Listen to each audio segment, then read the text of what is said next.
Salam dostlar, bu videoda biz 2020-ci ildə informatikadan qəbula düşmüş sualların izahına baxmış olacaq. Vaxt itirmədən ilk sualdan etibarən başlayaq. Deyir ki, Neyman arxitekturasının prinsiplərinə aid deyil. Uşaqlar, biz bilirik ki, bizim Neyman arxitekturasına görə bizim kompüterimiz iki əsas hissədən, təbii ki, periferik hissə və mərkəzi hissədən ibarətdir. Mərkəzi hissəmizə aid idi hesab məntiq qurusu və idarəetmə qurusunun özündə əhatə edən mikroprosesor və daxili yaddaş qurğularımız. Periferiya hissəmizdə isə var idi bizim təbii ki giriş-çıxış qurğuları, idarəetmə pultumuz və təbii ki bir də xarici yaddaş qurğuları. Və bu qurğuları periferiya hissəsi ilə mərkəzi hissəsini bir yerə, yəni bunları bir-birinə əlaqələndirən, bunlar bir növ birləşdirən deyək, sistem interfeysi idi. O da aparat proqram idi. İndi Neyman arxitekturasının prinsiplərində, yəni həmin arxitekturanı nəzərə alaraq 4 dənə əsas prinsipdən ibarət olurdu. Birinci prinsipimiz o idi ki, bizdə əmrlərlə verilənlər arasında aşkar şəkildə heç bir fərq görə bilmərik. Yəni mən tutaq ki, verilənlər üzərində nə işlər görürəmsə, əmrlər üzərində də həmin işləri rahatlıqla görə bilərəm. Yəni bir növ baxın, əmrlər adi bir dənə piktogramı filan götürək, hər hansı bir proqram piktogramı. Onu silə bilərsiniz, adını dəyişdirə bilərsiniz, kopyasını yarada bilərsiniz, kəsə bilərsiniz. Eyni şey verilənlər üzərində də etmək olur. Yəni bu aiddir. Aid deyillər istəyir deyə biri atırıq. Yəni bizdən çünki sual işarəsindən baxıram, suala baxıram, aid deyilləri istəyir. Deməli bir ola bilməz. İndi keçək ikinciyə. Kompüter eyni zamanda bir neçə istifadəçi tərəfindən işlədilə bilər. Bu uşaqlar Neyman arxitekturasının prinsipi deyil. Bu sadəcə bir növ bizdə çox istifadəçili əməliyyat sistemləri ilə əlaqəli bir, necə deyək, mövzumuzdur. Ona görə ikini, yəni bir növ aid deyil deyə doğru götürəcəm. İkini götürdük. 3. Kompüter işi proqramlarına idarə olunur. Bəli, biz demişdik ki, bizim kompüterimizin işi tamamilə proqramlar tərəfindən idarə olunur. Kompüterimiz proqramla idarə olunan bir avtomatdır, aparatdır. Bu aiddir, 3 atdıq. Yəni 1-3 elə Neyman arxitekturasının prinsiplərindəndir. Deyir ki, verilənlər aparat səviyyəsində təyin olur. Əksinə biz demişdik ki, bizim verilənlərin təyinatı proqram səviyyəsində aparılır. Aparat səviyyəsində deyil. Ona görə bu sualın cavabı da bir növ, yəni 4 kimi götürülə bilir. 2-4-ə aid elədik. Kompüterlər lokal şəbəkələrdə əlaqələndirilir. Dostlar, bu bir növ bizdə şəbəkələrlə əlaqəli bir hissədir. Arxitekturanın prinsipi deyil. Yəni lokalda da əlaqələndirərsiniz, qlobalda da əlaqələndirərsiniz. Yəni arxitekturanın prinsipinə aid deyil deyə onu da doğru götürmürük. Keçirik növbəti sualımıza. Kompüter, növbəti daha doğrusu sətrimizə. Kompüter ardıcıl ünvanlanan vahid yaddaşı malik olmalıdır. Bu tamamilə doğrudur. Biz demişdik ki, bizim kompüterin yaddaşı var və o da ardıcıl ünvanlanan vahid yaddaş olmalıdır. Və 7-də dedik, kompüterin işi qrafiki interfeysə əsaslanır. Biz bilirik ki, kompüterin işi qrafiki interfeysə də əsaslana bilər, əmri interfeysə də. 7 də prinsiplərdən deyil. 2, 4, 5, 7 cavab oldu D variantı. 2.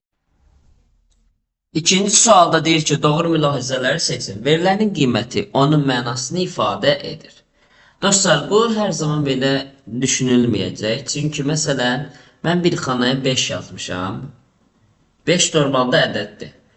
Onun mənasını başa düşmək üçün, məsələn, baxmalıyam həmin o xanamın hansı sahədə olduğunu və atribut adına baxıram, elə düşünün. Yəni sütun başlığına baxıram. Sütun başlığında məsələn yaş yazsa, biləcəm ki, onun anlamı, mənası yaş imiş. Və yaxud doğru yazsaydı ki, tutaq ki, elə düşünək, yazılıb orada qiymət, onda başa düşəcəkdi ki, o 5-in mənası qiymətdir. Yəni, hər zaman o düşünülmür, o şəkildə deyə biri doğru götürə bilmirik.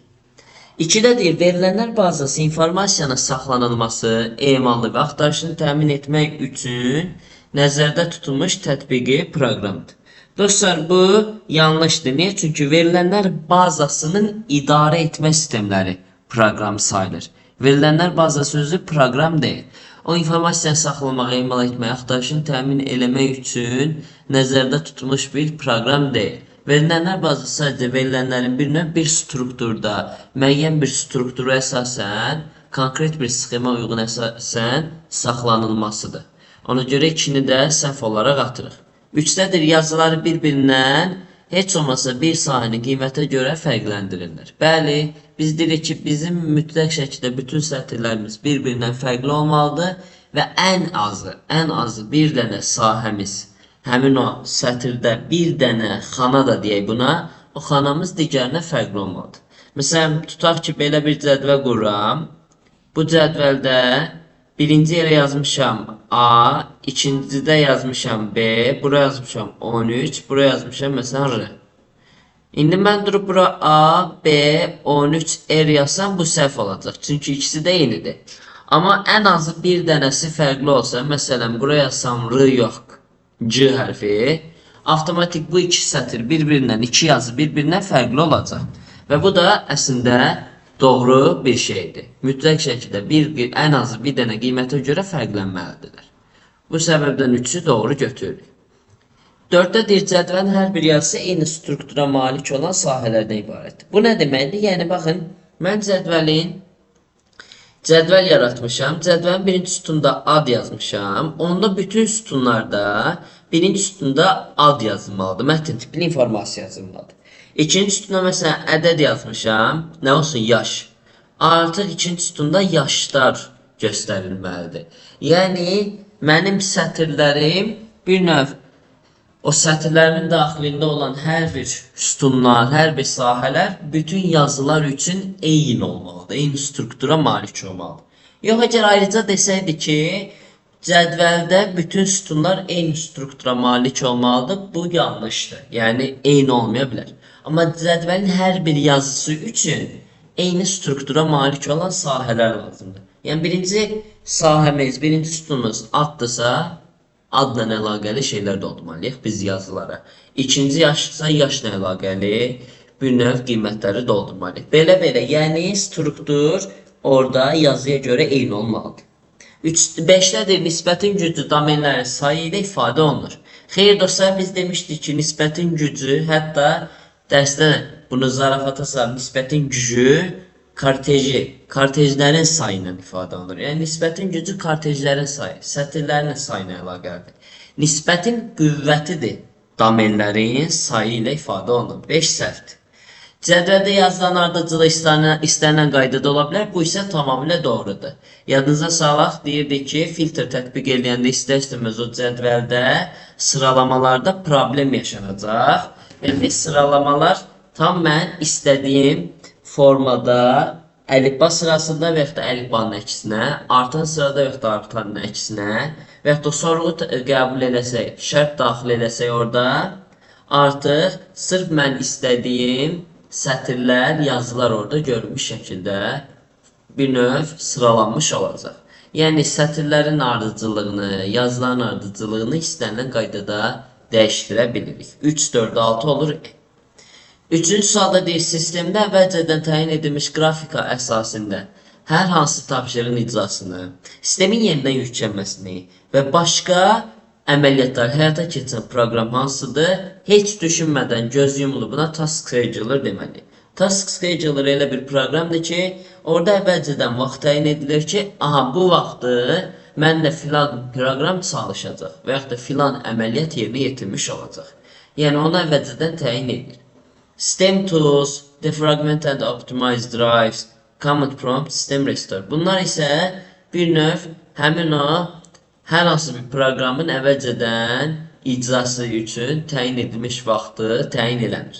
System Restore budur ki, bir növ bizdə geriyə göndərir. Bizi müəyyən vaxtda geriyə aparır, bizim komitemizi bərpa eləmiş olur. Hər hansı, tutaq ki, System Restore bərpa eləyər. Windows'un hansısa versiyası, nümunə üçün deyirəm bunu. Command Promptda dostlar, yəni əmr tipli interfeys açmaq üçün istifadə edilir. Bir növ bəzən bəzi prosesləri qrafiki olaraq edə bilmiriksə, Command Prompt, PowerShell köməyimizə çatır. Defragment and optimize drives isə biz bilirik ki, bizim diskin optimallaşdırmasını etmək üçün istifadə edilən vasitəmizdir. System Tools'da sistem üçün lazım olan alətləri bir növ desək, özündə əhatə eləmiş olur. Üçüncü sualın cavabı da belə getdi. Keçirik təbii ki, dördüncü sualımıza. Dördüncü sualda bir növ Excel ilə Access, ya daha doğrusu bir növ bizdə elə verilənlərlə əlaqəli bir sualdır. Rahat suallardan biridir. Çətin sual deyil dostlar.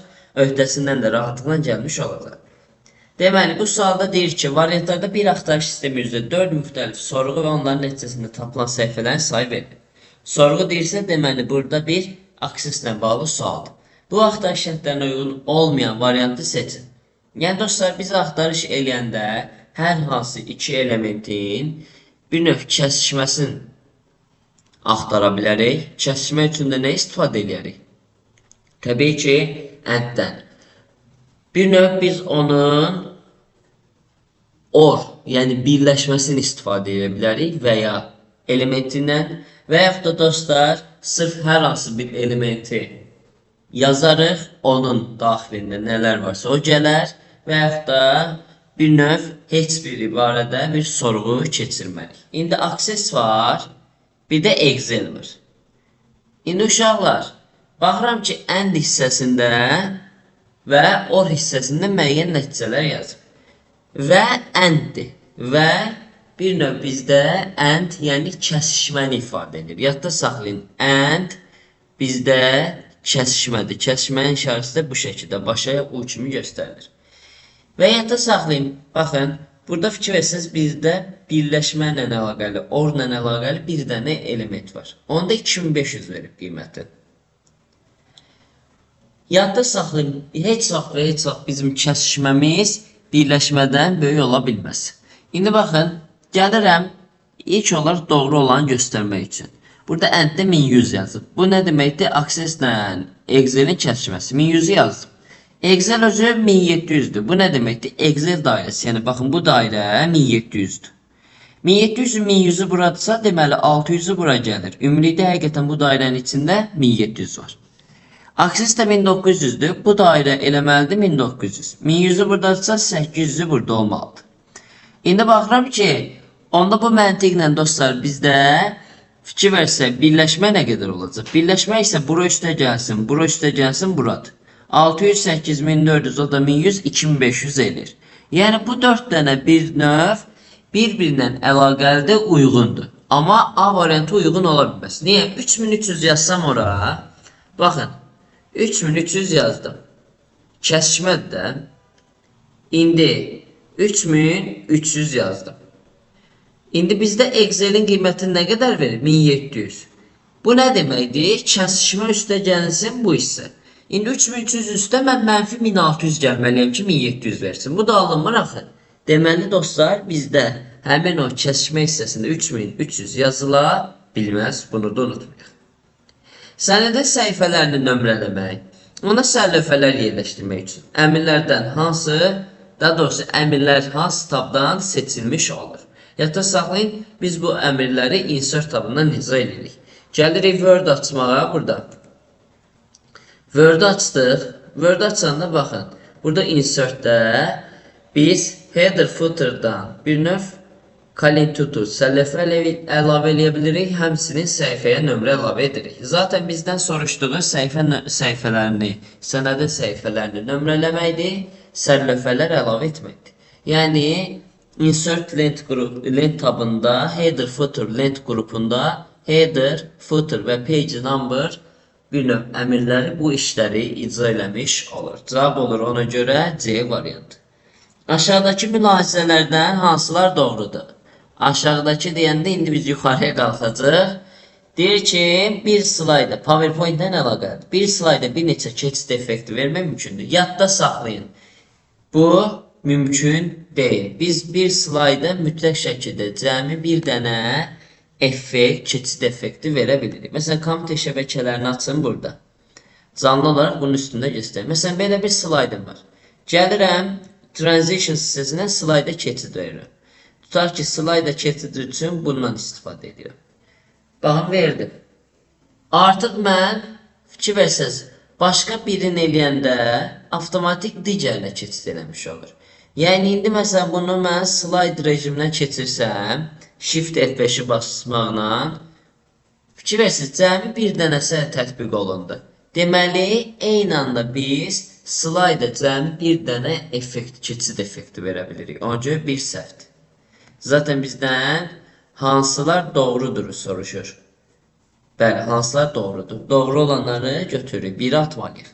2'də deyir, təqdimatın nümayişi zamanı slayda flomasterla daxil edilmiş elementləri çap etmək mümkün deyildir. Dostlar, bu da yanlışdır. Yəni biz hər hansı bir elementi orada flomasterla qeyd eləyərik, onu da rahatına çapa vermiş olarıq. Məsələn, gəlirəm, bu hissələri flomasterla verirəm çapa. İndi isə o hissələri seçirəm. Gəlirəm faylda print əmrinə. Printdə burada, yəni bir növ mən bu hissəni fikir versəz artıq çapa versəm, avtomatik bu flomasterla aid olan hissələrdə çapa verilmiş olacaq. Yəni orada hər hansı bir elə bir qaydaya heç vaxt soruşa bilməz bizdən, elə bir şey də deyə bilməz. Yadda saxlayın. Deməli, flomasterla bir növ qeyd edilmiş, daxil edilmiş elementlər çap edilə bilir. 2-də səhvdir, atırıq. Keçirik növbətiyə dostlar. Növbəti hissədə deyir ki, slayda verilmiş keçid effektlərinə ön baxışı həyata keçirmək üçün vəziyyət sətrində ayrıca düymə nəzərdə tutulmamışdır. Bu tamamilə doğrudur. Yəni, slayda verilmiş keçid effektlərinə ön baxış həyata keçirmək üçün biz buradakı, məsələn, elə buna vermişik də, düzdür. Baxın, preview əmrini icra edirik. Yəni, buradadır o ön baxış.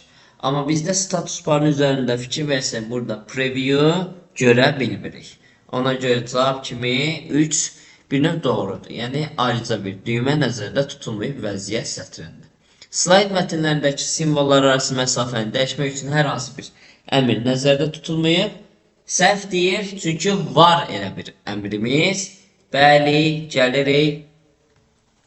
Sözləri seçək. Məsələn, seçdiyimi, burada baxın, simvolları arası məsafəni təyin eləmək mümkündür. Var elə bir əmrimiz. Yəni, mətnlərdəki simvollar arası məsafəni dəyişmək olur.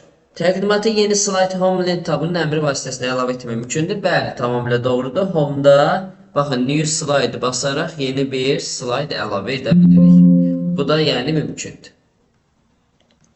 Və slaytlara fərqli sərlövhə vermək mümkündür. Tamamilə doğrudur. Sən gəlib tutaq ki, insertdə text length qrupundan header footer seçirsən, footer bastın, nəsə yazdın. Burada apply eləsən, bir dənəsinə apply eləyəcək. Apply to eləsən, hamısına apply eləyəcək. Tətbiq eləyəcək. Məsələn, mən bir dənəsinə eləyirəm, fikir verin, digərlərində yoxdur. Yəni, digərinə də başqa bir şeyi tətbiq eləyərəm. Yəni, hərəsində fərqli bir şey tətbiq edilmiş olar. Yəni, bu da doğrudur. 3, 5, 6 D variantı oldu doğru cavab. 7-yə keçirik. Aşağıdakilərdən hansı elektron poçt proqramıdır? Yadda saxlayın, bu Outlook Express ilə Microsoft'undur. Internet Explorer'dır, Navigator'dır. Bunlar zaten bilirik ki, bunlar bizdə browserlərdir dostlar.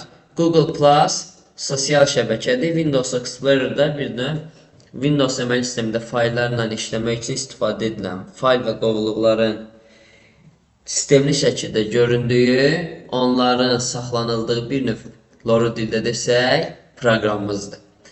View tabının Windows lent qrupuna daxil olan düymə və əmrlər vasitəsilə icrası mümkün olan əməliyyatları seçin. Pəncərəni müxtəlif ölçü bir neçə sahəyə ayırmaq olar. Bu doğrudur. Excel-i açırıq indi də. Excel-i açaq. Elə Excel üzərində izahım verək.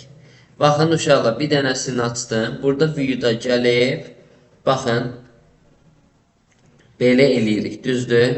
Split-i basarım, bir neçə pəncərəyə ayırırım. Baxın, divide the window into different panes that each scroll separately.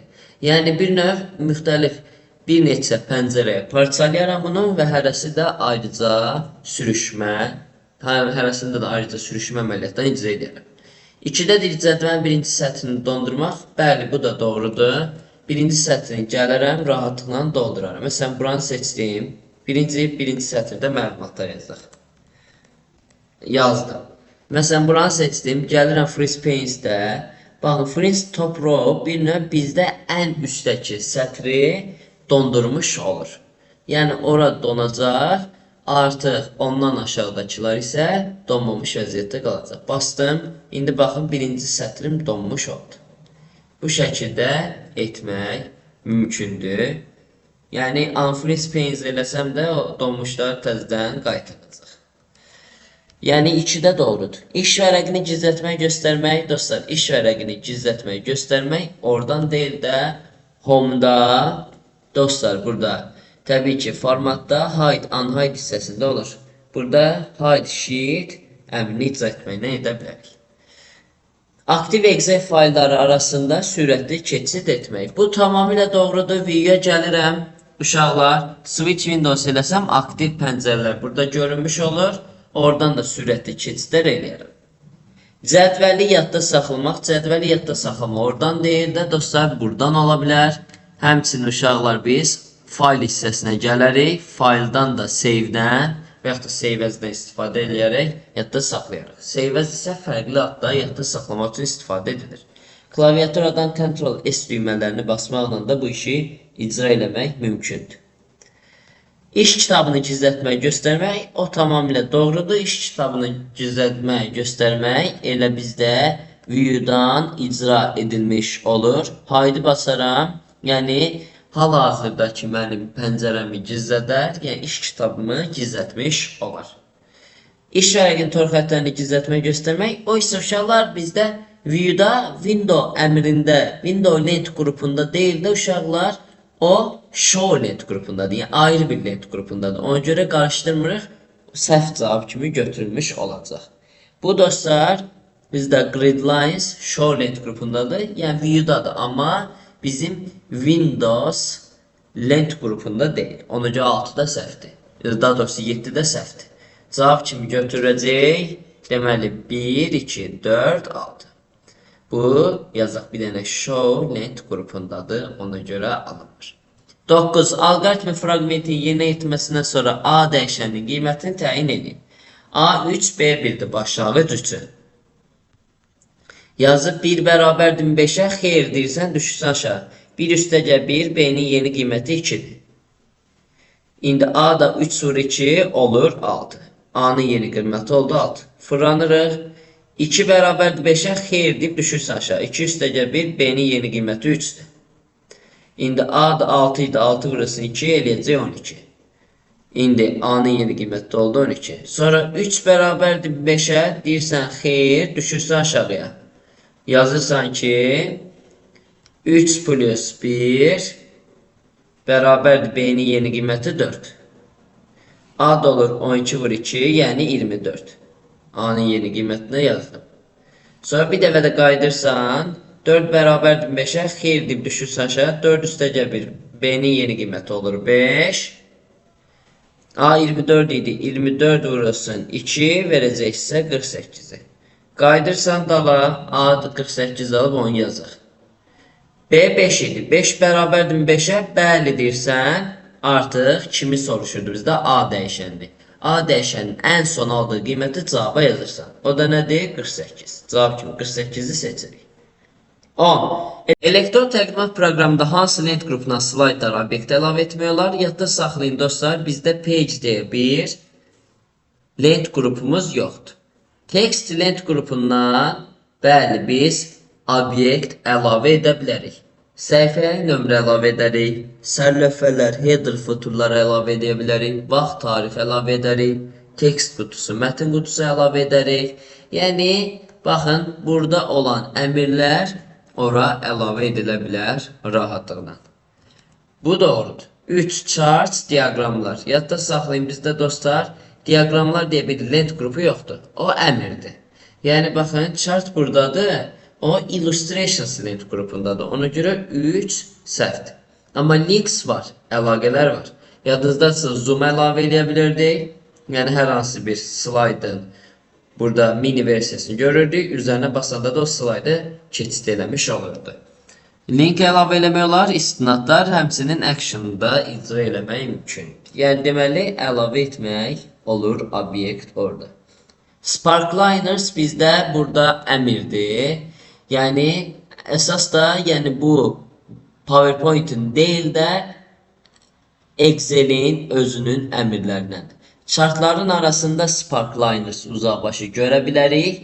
Əgər baxın burada line hissəsində, yəni bunlardan istifadə edə bilərik. Amma o əslində bir növ bizim dostlar Excel'ə aid olan bir özəlliyimizdir. Excel'də məsələn insert hissəsində fikir versəz Sparklines deyə bir ayrıca length qrupu var bizim üçün. Amma bu PowerPoint-da heç də elə deyil. PowerPoint-da isə yoxdur. Ona görə 5 atdıq. Illustrations length qrupu təbii ki var. Illustrations length qrupunda Shapes, Icons, üstə model, Smart Art və Chart'ı görürük. Media təbii ki o da mümkündür. Mediadan biz video, həmçinin səs və ekran qeydini əlavə etmiş oluruq. Amma dostlar, header footer burada əmrdir, length qrupu deyil. Yəni header footer əmr olduğuna görə length qrupu deyil, text length qrupu daxilindədir deyə onu doğru götürmürük. Doğru deməli götürəcəyimiz oldu 2, 4, 6, 7. Bu da belə getdi, gedirik 11-ə. Verilmiş elektron cədvəl fraqmentinə əsasən C15-in qiymətini tapın. C15-i istəyir bizdən. İndi uşaqlar, baxıram ki, ədədi orta, qüvvət üstü və cəm verir.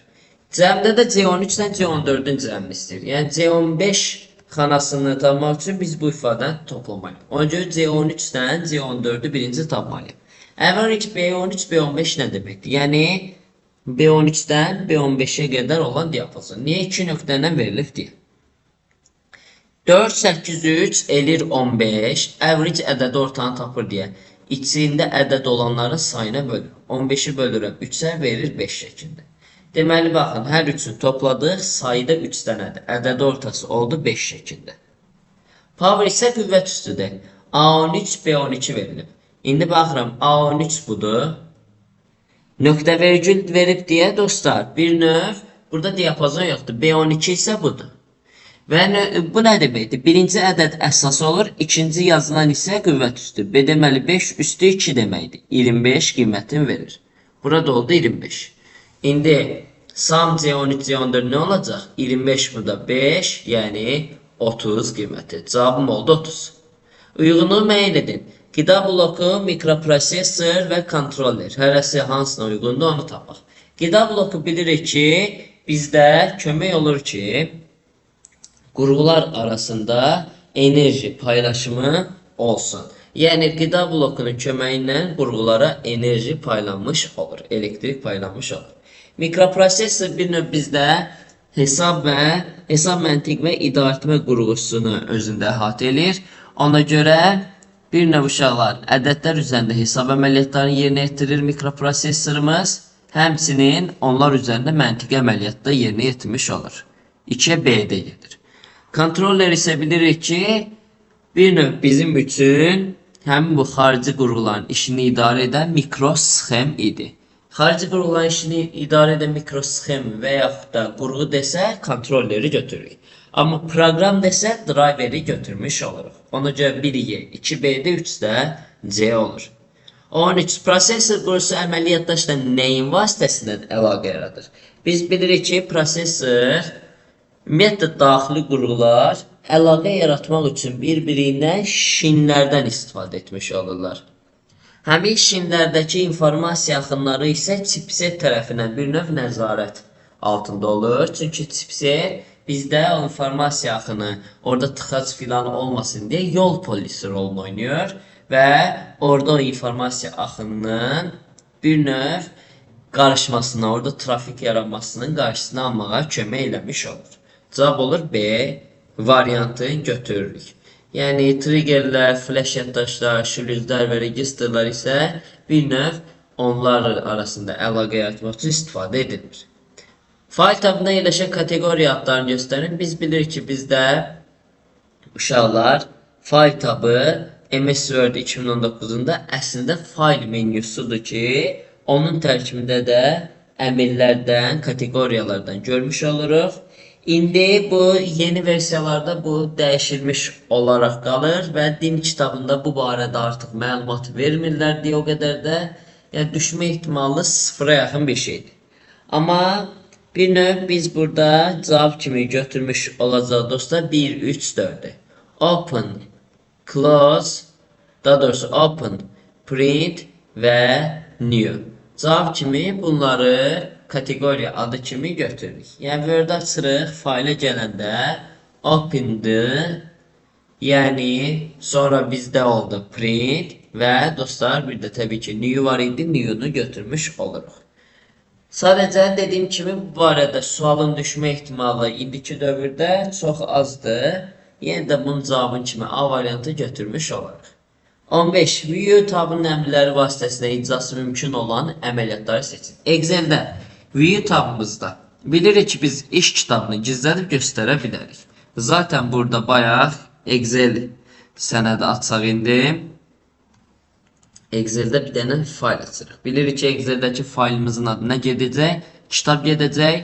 Oradakı hər bir belə cədvəl bölməsi deyək, onlarda vərəqlər getmiş olacaq. View'da baxın, hide eləyəndə həmin o pəncərələri gizlətmiş oluruq. Deməli bir mümkündür. Sənədin görünüş rejimlərini dəyişdirmək təbii ki bu doğru olan bir şeydir. Biz Word'də də, PowerPoint'də də edirdiksə, burada da olacaq. Görünüş rejimlərini baxın, burada dəyişdirmiş oluram. Work with Views'da. İş vərəqini gizlətmə göstərmək oradan deyildi ya da yenə salaq, home'da, formatda, hide unhide hissəsində hide sheet-dən edilir. İş kitabını yadda saxlamaq, bir növ iş kitabını yadda saxlamaq da oradan icra edilmir. Ctrl-S-lə fayldan edə bilərik bunları. Düstur səthini gizlətmə göstərmək tamamilə doğrudur. Etmək mümkündür. View'da formula barı baxın burada göstərmirəm, indi göstərirəm. Və iş vərəqinin adını dəyişmək buradan icra edilmir. İş vərəqinin adını dəyişmək, dostlar, iş vərəqinin adını dəyişməyə belə baxanda elə buradan da rahatlıqla dəyişdirə bilirsiniz. Yəni, siz iş vərəqinin adını dəyişdirmək istəyəndə rahatlıqla elə üzərindən başlayaraq onu dəyişmiş ola bilərsiniz. Həmçinin dostlar, baxın, formatda burada rename sheet var. Buradan da həmin vərəqin adını dəyişmək olur. O da home'dadır. Deməli, buradan gəlirik bura. İş vərəqini tor xəttdən gizlədib göstərmək tamamilə doğrudur. Gəlirəm, baxın, View'da Grid Lines'da tor xəttlər görünmür, indi isə görünür. Onları da View'dan etmək mümkün. 1, 2, 5, 7 götürürük. Cədvəldə ASCII kod cədvəlindən bir hissə verilib. Deyir, bir simvolun 16 kodu hansıdır? Baxın, onluq kodu verilib 4'ün 5'in. Fikir versəniz, yəni 5'dir, 1 vayda azaldı 4 oldu. Kodu da baxın, onluqda 53 idi, 1 vayda azaldı 52 oldu. İndi 3'dürsə 1 vayda kod azalacaq, olacaq 51. 2'dirsə 1 vayda azalacaq, olacaq 50. 1'dirsə 1 vayda azalacaq, olacaq 49. Sadəcə fikir verirəm ki, bu onluq koddur. Bizdən 16'lıq istəyir. 49 onluqdan 16'lığa keçəndə 16'ya bölünməlidir. 3 dəfə düşür 48, qalır 1. 3 görəm 16'ya bölünmür deyə geridən oxuyuram. Deməli 16'lıqda qarşılığı nədir? 31 şəklindədir. Rəngi təsvirin bir pikselini yadda saxlamaq üçün 10 bit tələb olunursa, rəng salarlarının maksimal sayı nədir? Dostlar, biz bilirdik ki, bizim rəng sayından, rəng salarlarının sayından biz rahatlıqla bir pikselin dəyərini, bir rəngin dəyərini tapa bilirdik. Yadınızdasa deyirdik ki, rəngin sayı bərabər olurdu 2/n-ə. İndi burada baxıram ki, həmin o balaca n buradır. Onu verib, amma rəngin sayı verməyib. Ona görə bərabərləşdiririk. N bərabər 2/10. O da verəcək bizə 1024 sayını. Deməli, maksimal rəng salarımızın sayı nə qədər eləyəcək? 1024 eləmiş olacaq. 18.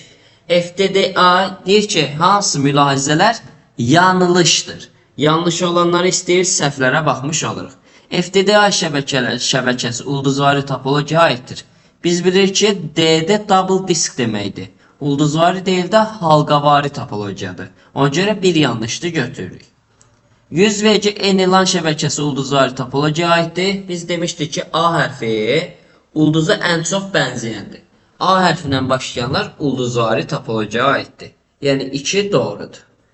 Ona görə doğru olaraq atdım onu. Hələ ki, bir yanlışdır, biri qeyd eləyək, yanlışları istəyir. Şülüz iki müxtəlif kompüter şəbəkəsi və ya kompüter arasında əlaqə yaradan qurğudur. Bu da tamamilə doğrudur. Biz yadınızdasa demişdik ki, şülüz gateway bir növ bizdə həmin o iki müxtəlif şəbəkəni birləşdirir. Ona görə onu doğru götürmüş oluruq. Terminatorla işçi stansiyaya yolun koaksial kabelə qoşan qurğulardır. Xeyr, bu səhvdir. Bu o dediyi transfer idi. Transfer idi ki, işçi stansiyanı yolun koaksial kabelə qoşurdu. Terminatorlar isə açıq kabellərdə qalan o enerjini udmaq üçün istifadə edilən vasitələrdir. Marşrutlaşdırıcı router müxtəlif topologiyalar, lakin eyni protokola malik lokal şəbəkələr birləşdən qurğudur. Biz demişdik ki, marşrutlaşdırıcı router müxtəlif topologiyalı, müxtəlif protokola malik olan şəbəkələri birləşdirir. Yəni bu dediyəsincə bu tərif bridge-in tərifidir. Deməli bu da səhvdir.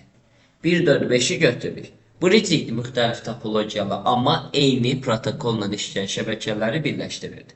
Və bridge-in routerdan əsas fərqlərindən biri də o idi ki, bridge bizdə OSI modelində, OSI modelində kanal səviyyəsində idi.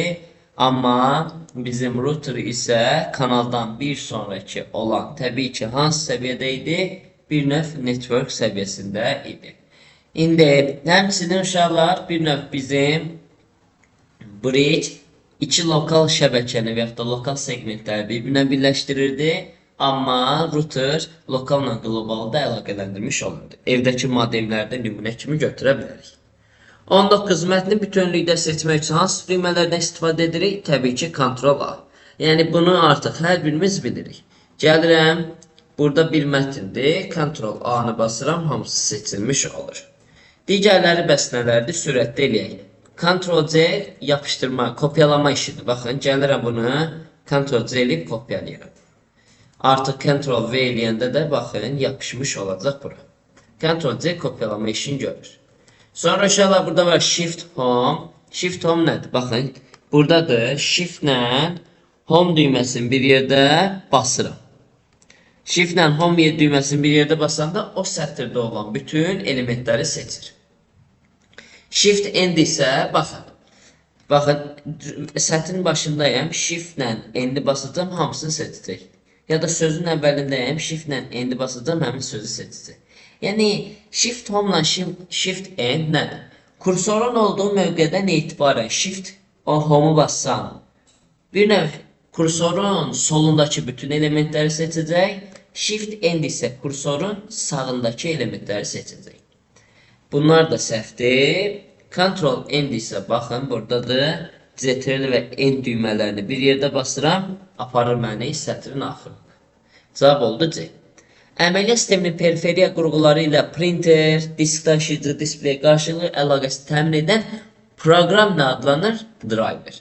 Bayaq buna bənzər birində də controller götürdük. Sadəcə controller bir növ bizdə qarşılıqlı əlaqəsini təmin edən proqram deyil də mikrosxem olmalıdır. Elektron cədvəldə 12 xanadan ibarət diapazon seçilib, deyil, uyğun diapazon aşağıdakilərdən hansıdır? Dostlar, fikir versək, bizim əlimizdə belə bir diapazonlar var. Hər bir diapazonda nə qədər xana olduğunu tapmaq üçün biz nə edirdik? Sətir sayını sütun sayına vurduq. Sütunlar hərflərlə ifadə olunurdu, sətirlər ədədlərlə ifadə olunurdu. İndi sütun sayını tapmaq üçün A-dan D-yə kimi hərfləri sayırıq. A, B, C, D. Baxıram 4 dənə sütundur. Sətir sayını tapmaq üçün də böyük ədəddən kiçiyi çıxırdıq, üzərinə 1 gəlirdik. Eləyirdi 4 dənə sətir. Yoxlama istəsə 1, 2, 3, 4. Həqiqətən ümumilikdə 4 sətirdir. İndi sütun sayını vuracaq sətir sayına burada 16 xana eləyir. A-nı atdım. B-də A-dan Y-yə kimi A, B, C, D, Y. 5 dənə sütundu. Artıq səhv olduğunu tutmaq olar. Çünki 12 5-ə bölünmür. Yəni orada 2 olsa 10 olacaq sətir sayı, 2 olsa 10 dənə xana olur. 3 dənə olsa 15 xana olur. 12 olması üçün gərək sətir sayı 2 onda 4 olsun. Bu da səhvdir. Amma yenə də yoxlayacağıq. 3-dən 5-ə 5 çıx 3 plus 1. 3 dənə sətirdir. 3 sur 5 15 edir. C variantında C'dən Y-yə kimi baxıram. C'dən Y-yə kimi 3 dənə sütun var. 5-dən 2 çıxıram, üzərinə 1 gəlirəm. 4 dənə də sətir var. 3 vur 4 həqiqətən nəyə verir? 12-ni. C variantı doğrudur. B-dən D-yə kimi B, C, D. 3 dənə sütun var. 2-dən 6-ya kimi 2, 3, 4, 5, 6. 5 dənə sətir var. 3 vur 5, 15 edir. D-ni atdıq. B-dən C-yə 2 dənə, 3-dən 7-yə 7 çıx 3 plus 1. 5 dənə sətir var. 5 vurulsun 2 eləyəcək 10. Y-də səhvdir. Cavab olur C. NTFS fayl sisteminin FAT fayl sistemi ilə müqayisədə əsas üstünlükləridir. Nədir? Onu müəyyən etmiş ol. Dostlar, biz bilirik ki, NTFS-də FAT da, məsələn, FAT 16 götürə bilərik bunu, FAT 32 götürə bilərik bunu. Bunlar bizdə fayl sistemləridir ki, hansı ki, bir növ bizim əməliyyat sistemlərində keçdiyimiz mövzulardan biridir. İndi onlar barəsində danışmış olsaq, biz bilirik ki, NTFS fayl sistemindən FAT fayl sisteminin əsas üstünlüklərindən biri bir növ çox böyük həcmli disklərdə informasiyanı qənaətən yerləşdirməsidir. Yəni bir növ fayllarda fraqmentasiyanı azaltmasıdır. Bu o deməkdir. Yəni niyə fraqmentasiyanı azaltmaq bizim üçün üstünlükdür? Çünki fayllar nə qədər fraqmentləri, yəni kiçik hissəliciklərə bölünsə, bir o qədər diskdə daha dağınıq olacaq. Yəni diskdə darmaduman olması bir növ bizim üçün üstünlük deyil. Amma NTFS o darmadumanlığı, fraqmentasiyanı az edir. Daha azdır deyə daha üstündür. Amma FAT yox, daha doğrusu FAT-da bu daha çox olur. Sonra bir də həmçinin istifadəçi üçün bir növ bizdə hərəsi üçün ayrıca recycle bin, yəni bir növ səbət təmin edilmiş olur. Yəni mənim kompüterimdə tutaq ki, Windows əməliyyat sistemi var və 5-6 dənə istifadəçi var. Sadəcə bir dənə səbətimiz olsa ümumi olaraq bu səhv eləməyəcək. Amma hərəmiz üçün ayrı-ayrı recycle bin səbət olsa, istər-istəməz bu bir üstünlükdür. Hər bir klaster üçün 4 baytdan istifadə edilir. Bu özdə 4 bayt da yox, 4 kilobayt olmalıdır dostlar bu arada bu. Yəni klasterin ölçüsü də 4 kilobaytdır. Elə buradan əslində səhv olduğunu görməkdə olur. Bir klaster üçün 4 kilobayt yer ayrılır. Yəni məsələn 3 dənə klaster varsa 12 kilobayt yer ayrılmış olacaq. Yəni 3 tamamilə səhvdə atdıq. Disk 512 baytlı sektorlardan təşkil olunur. Biz bilirik ki, bəli, NTFS-də 512 baytlı sektorlardan təşkil olunub. Elə FAT-da da 512 baytlı sektorlardan təşkil olunub. Yəni bir üstünlüyü yoxdur. Nasaz klasterlər təkrar istifadəyə verilir. Bu bir növ bizim üstünlüklərimizdən deyil. Hər ikisində bunu görmək mümkündür. Yəni ona görə biri də atmış oluruq. Cavab olur 4-5. Başqa bəs nə üstünlüklər var? Deyə bilərik ki, verilənlərin sıxlaşdırılmasına imkan verir. Həmçinin NASA sektorların meydana çıxmasında klasterlərin əvəz olunmasını təmin edəndir. Yəni NASA klasterlər təkrar istifadə edilir yerinə NASA sektorların meydana çıxmasında klasterlər bir növ klasterlərin əvəz olunmasını təmin etmiş olur. Sonra təhlükəsizliklə əlaqədar olaraq hər bir fayla girişdə bir növ məhdudiyyət olduğunu və yaxud da məhdudiyyət verməyə imkan verir. Həmçinin bir də götürə bilərik ki, bir növ bizim o xarici yaddaş qurğularımızdan, məsələn sərt diskdə bağlı bir problem yaranan zaman bir növ informasiyanın daha yaxşı şəkildə bərpa olunmasını təmin edir. Yəni NTFS fayl sistemi o hard diskdə, sərt diskdə problem yaranan zaman o informasiyanı daha yaxşı şəkildə bərpa etməyə kömək etmiş olur. Cavab kimi ona görə 4-5-i götürürük. 23. 129 səhifədən ibarət olan kitabın ilk səhifəsində 1024x512 pikseldən ibarət 256 reaksiyalarına malik qrafik təsvir, digər səhifələrin hər birində isə 32 sətr və hər sətirdə 64 simvol var. Deyir Unicode-da yığılmış bu kitab yaddaşda neçə kilobayt yer tutar? Belə bir şey eləyəcəm. 129 səhifədir. 2 dənə yerə parçalayacağam. Birinci ilk səhifəsi 1 nömrəli səhifəsi. 1 nömrəli səhifə getsə geriyə neçə səhifə qalır? 128 səhifə. Bir səhifənin burada yaddaş tutumu tapacağım. Bir də qalan o 128 səhifənin yaddaş tutumunu tapacağım. Çünki ilk səhifəmdə məndə şəkil var. Qalan 128 səhifəmdə ortalama tekst var, yazı var. İndi başlayaq bunları tapıb toplamağa. İndi ilk olaraq başlayıram. Qırmızı rənglə də yazaq. Mənim rəng qrafikamla əlaqəli hissədir hesablama. Ona görə qrafik redaktorlarda etdiyimiz hesablamanı yada salaq. Biz deyirdik ki, ümumi həcmi tapmaq üçün biz piksellərin sayını vururduq bir pikselin və yaxud da bir rəngin dəyərinə. Piksellərin sayı da nə idi? Buradan çıxırdı bu hasildən. Yəni bu A vur B şəklində elə bir düzbucaqlıdır. 1024 burasıdır, 512 sanki burasıdır. Onların hasili bizim piksellərin ümumi sayını göstərir. İndi 1024 vur 512 piksel burada qeyd ediləcək. 1024 210'dur. 512 209'dur. Vurulsun. Bir rəngin dəyəri isə bu söz birləşməsindən çıxır. 256 rəng salır. Uşaqlar, yadınızdadsa biz informatika əsas anlayışlarında da ona bənzər bir şey edirdik. Rəng saylarının sayın o əlifbada kimi əlifbanın sayını bərabərləşdirirdi 2'nin qüvvətinə. 2 üstü nə? Bu n əlifbada nə idi? Həmin o bir simvolun dəyəri. Burada da bir pikselin dəyəridir. Yəni bənzər şeylərdir. 256 rəng bərabərləşdirdim 2 üstü nə? Və bir pikselin dəyəri olur burada n bit. N də nə eləyəcək? 8 bit şəklində. Byte kimi göstərsəm də nə deməkdir bu? 1 byte. Deməli vurulsun 1 byte. İndi bu eləyir 219 byte. 219 byte'ı da kilobayta çevirmək üçün, çünki onda istəyir. Böləcəm 210'a. Byte-dan kilobayta keçəndə 210'a bölünür, qüvvət üzlüyü 10 byte azalır, olur 209 kilobayt. Yəni nə qədər? 512 kilobayt. Burasını tapdıq. İndi 128 səhifə üçün yaddaş tutumu tapaq. Ümumi həcmi tapmaq üçün səhifə sayını vururduq. Səhifə vur. Sətir vur. Sətirdəki simvol sayı vurulsun. Bir simvolun həcmi n. İndi ümumi olaraq məndə səhifəni burada elə yazmışam ki, səhifədən başqa hər şey oxşuyur. Səhifə.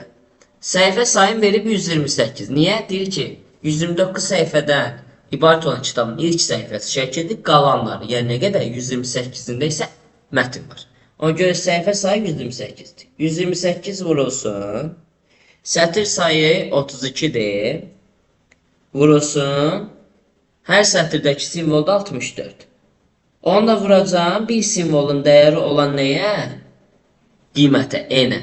O da hardan tapılır? Unicode-dir. Unicode da bilirəm ki, dostlar, nə deməkdir?